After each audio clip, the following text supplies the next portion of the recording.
Muraho, ndabasuhuje, amazina yanjye ni Karen Young cyangwa Snell, wanyita kose ayo ni amazina yanjye Karen Snell Young,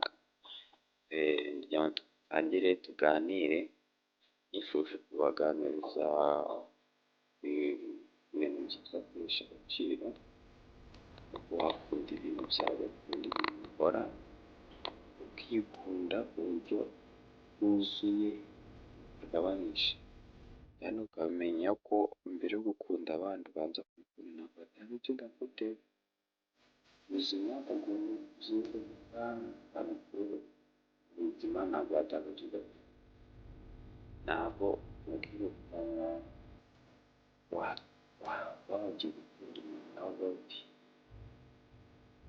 inzoga, itabi, byose byica ubuzima bwawe, ukambwira ngo uzakwikunda umuntu wapi, bisa ahubwo undi muntu ashobora kuzabigenderamo kuko uzamuha bya bindi, gusa uzajya ubwira umuntu ntukamuhe abona urimo ubona buri gihe urimurira mu maso, ibyo bizamugerageza urumva buriya ubuzima bwawe ariko ufite ntabwo ari ibintu kimwe wakwinjiza wakwitira washishikariza undi bigukoze ko cyangiza ubuzima kandi ubu ubuzima bwawe bwikunda, n'uwikunda uzafata n'abandi, ntabwo uzafata n'uwo mukandida utangiza ubuzima bwawe, bivuze yuko hari n'undi wamubwira ati itabi ntabwo ari byiza, kunywa inzoga ntabwo ari byiza, ibi bikwangiriza ubuzima bwawe, ariko nawe uramutse ubikoresha wahera umubwira yuko ibintu ari bibi kandi abana nabo babikoresha.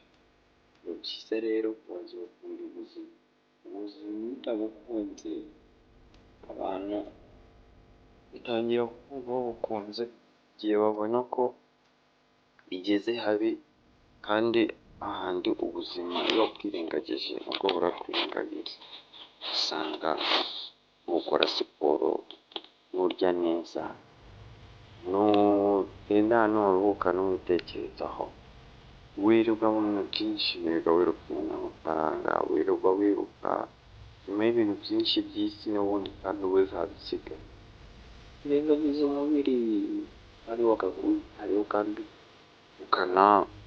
ukanawukunda pe, aho ukora siporo ukajya muri gym, uragura amakaziye y'inzoga ukananirwa kwishyura gym y'ukwezi, ugasanga wirirwa unywa itabi buri munsi, ugura agapaki wananiwe no wagenda ukagura agafu ugateka ku gakoma ukagaburira umubiri wawe neza, kuko umubiri wawe niwo uguha ibyo byose ugeraho, niwo uguha ibyo byose ubona.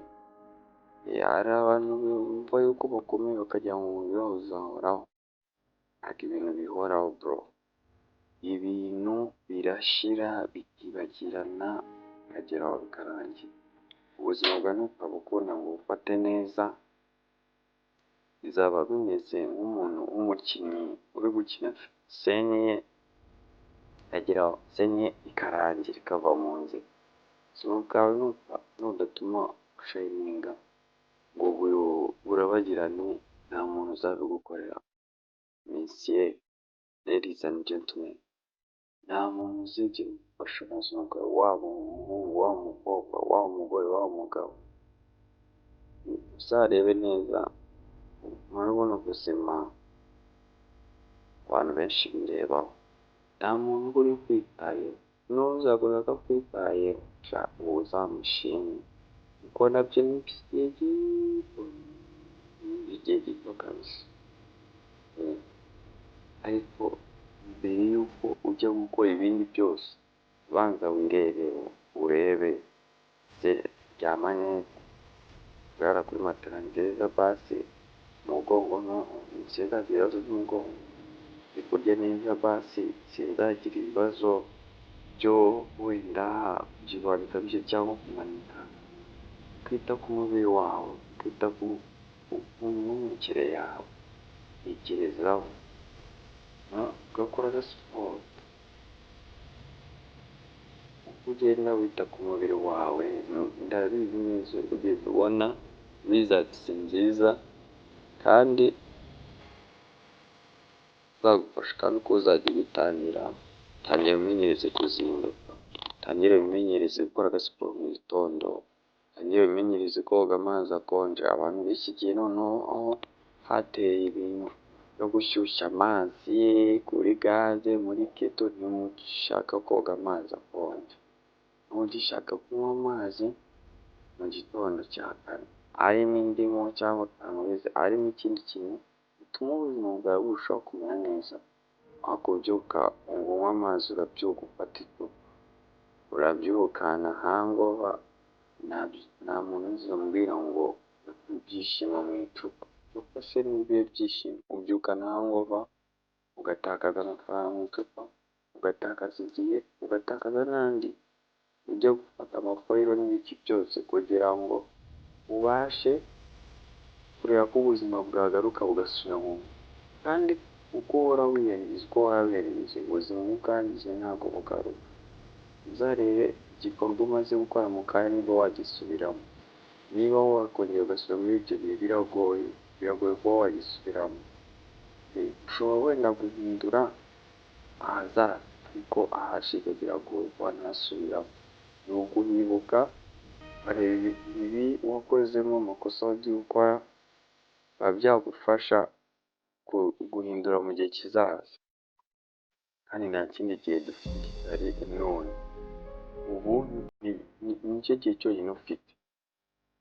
Ntugatekereze, hari abantu bareba yuko bafite imitungo, ufite amamodoka, ufite umuryango mwiza, ariko mujye mutekereza, iyo turyamye ibyo bintu byose biba byahindutse ubusa. Nta kintu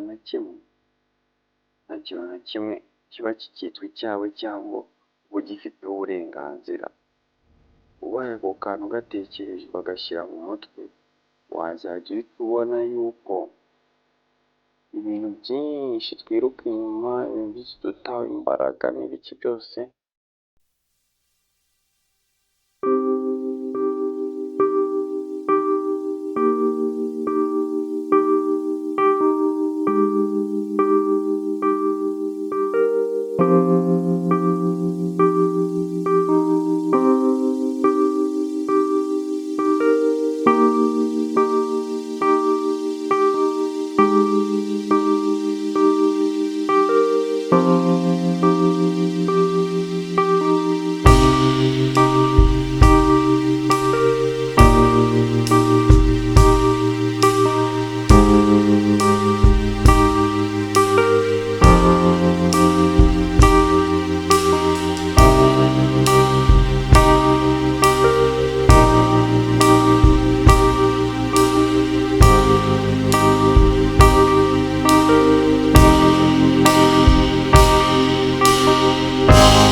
mugire ibihe byiza naho mu biganiro bitaha.